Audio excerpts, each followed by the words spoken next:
Welcome to How to Create Questions in Easygenerator. In an Easygenerator, you can choose from 11 question types to use in your courses. You can see all of these on the left-hand side. Simply pick the one you would like to use, drag it over, and drop it into place. Click this arrow button to start editing your question.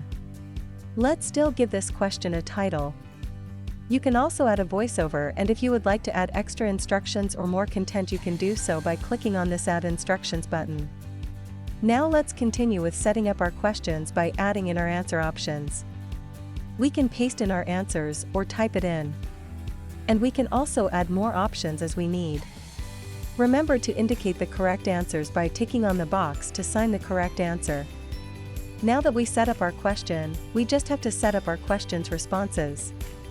This is the feedback the learner will receive once they answer the question. Let's set up the correct response by adding some content.